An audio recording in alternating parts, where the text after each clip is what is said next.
Bonjour à tous, moi c'est Arnaud. Alors j'ai décidé de faire une vidéo sur des écouteurs à réduction de bruit active. J'en ai testé plusieurs. Ici je vais commencer par les Galaxy Buds Pro 2 parce que j'ai un écosystème Samsung et que ce sont les premiers que j'ai achetés. Alors je ne vais pas vous faire un déballage de caractéristiques techniques. C'est juste pour faire un retour après 3 semaines d'utilisation pour pouvoir comparer après avec les autres écouteurs que j'ai testés. Allez, c'est parti.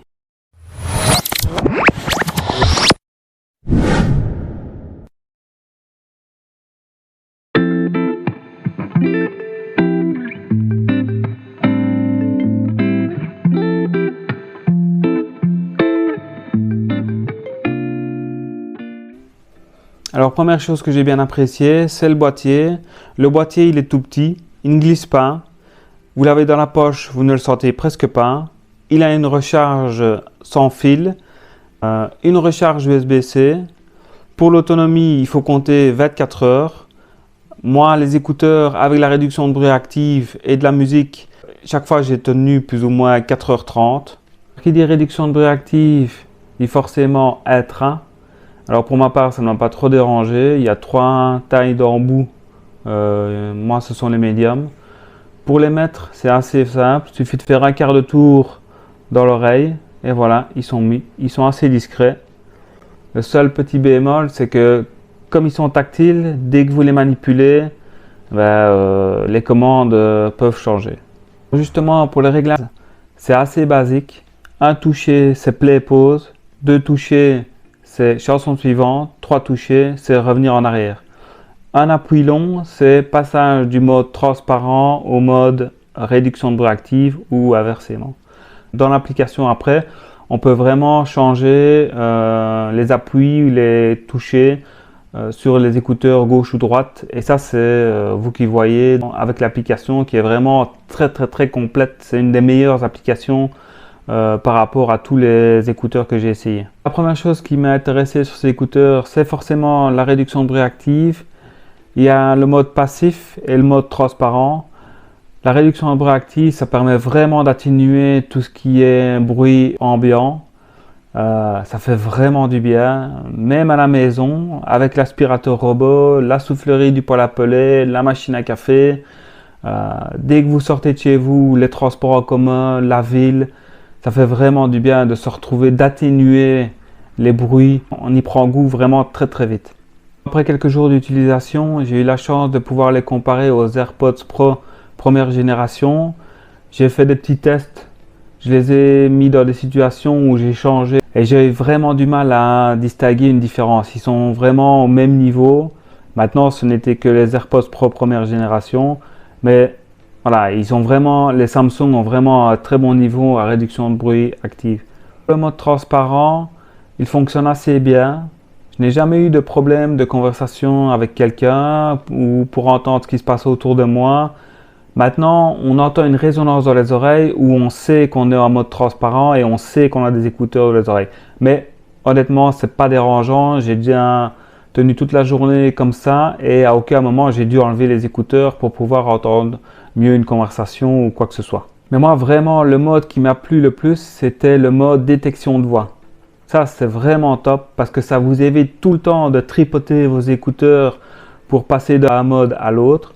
Donc, vous êtes en mode à réduction de bruit active. Dès que vous parlez ou dès que vous émettez un son de gorge, ça permet aux écouteurs de passer du mode actif au mode transparent. Vous choisissez le délai avant de repasser en mode actif. Entre 5, 10 et 15 secondes et ça c'est vraiment pratique. Je crois que ce sont les écouteurs que j'ai le moins touché depuis que je fais des essais. Au cours de mon utilisation, j'ai remarqué que Samsung testait une nouvelle fonctionnalité pour contrôler le volume. Il faut taper 2 fois sur l'écouteur gauche pour baisser, 2 fois sur l'écouteur droit pour monter. Alors tant mieux, c'est plutôt pratique quand on veut contrôler le volume directement. Maintenant, tapoter sur des étreintes, c'est pas ce qu'il y a de plus agréable. J'espère que pour la prochaine version, ils vont augmenter la surface tactile de l'écouteur pour pouvoir faire glisser son doigt sur l'écouteur pour pouvoir le contrôler. Ici, le plus rapide, c'est utiliser le contrôle du volume du téléphone pour les écouteurs. Les écouteurs avec la montre, il faut aller dans les paramètres, chercher volume des écouteurs ou volume de la musique que vous écoutez. C'est dommage qu'il n'y ait pas deux boutons accessibles directement pour contrôler, comme sur l'Apple Watch où vous avez la roulette où vous contrôlez directement le volume des écouteurs. Alors un avantage qu'il y a aussi, c'est que les écouteurs sont localisables. Donc si vous les perdez, vous pouvez les retrouver facilement avec votre GSM. Moi j'ai toujours le boîtier avec moi pour dès que je les enlève des oreilles, pouvoir les remettre dans le boîtier et ne pas les perdre ou les abîmer. Le seul petit bémol, c'est qu'il n'y a pas de puce dans le boîtier. J'espère que la prochaine version, ils feront comme les AirPods Pro 2e génération où on peut localiser le boîtier avec les écouteurs dedans. Pour les associer à un appareil, c'est vraiment très simple. Si c'est à Samsung, vous ouvrez le boîtier à côté de votre téléphone et il y a un pop-up qui va apparaître. Ils ont forcément copié iPhone. Si c'est un autre appareil Bluetooth, il n'y a aucun souci. Vous mettez vos doigts sur les écouteurs, il lance le couplage et là vous vous connectez comme n'importe quel appareil classique et là il n'y a aucun souci, ça fonctionnera très bien. Pour le son, il faut savoir que Samsung a racheté le groupe Harman qui est un gage de qualité pour être vu audio. Le son est bien rond, bien maîtrisé, il y a de belles basses. Dans l'application, vous avez un équaliseur pour choisir vos préférences.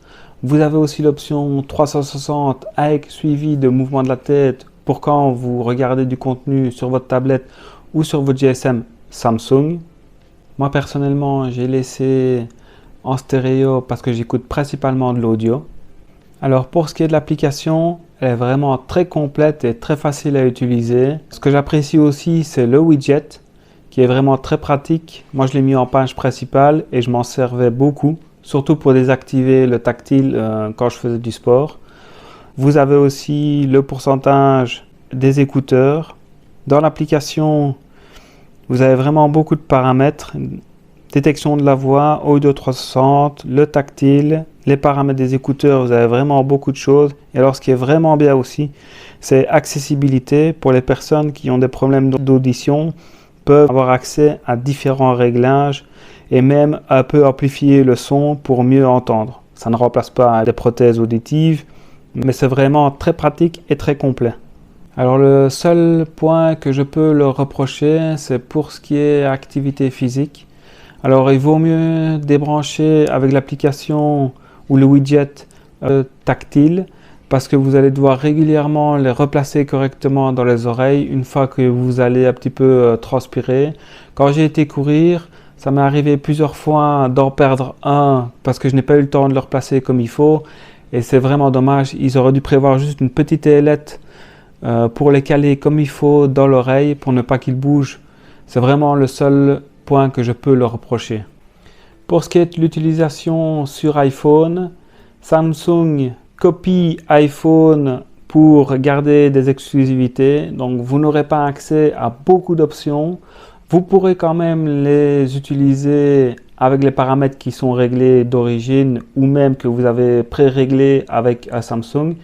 Mais il y a beaucoup de fonctions que vous allez perdre.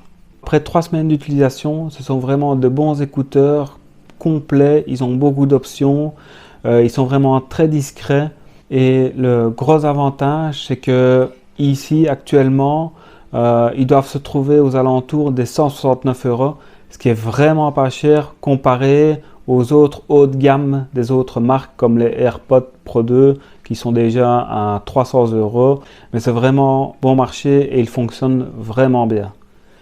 Alors si vous avez aimé cette vidéo, n'hésitez pas à mettre un petit like, à vous abonner, activer la cloche et partager. Apparemment, c'est ce qu'il faut faire sur YouTube. Bon, si ça peut m'aider, ce serait sympa.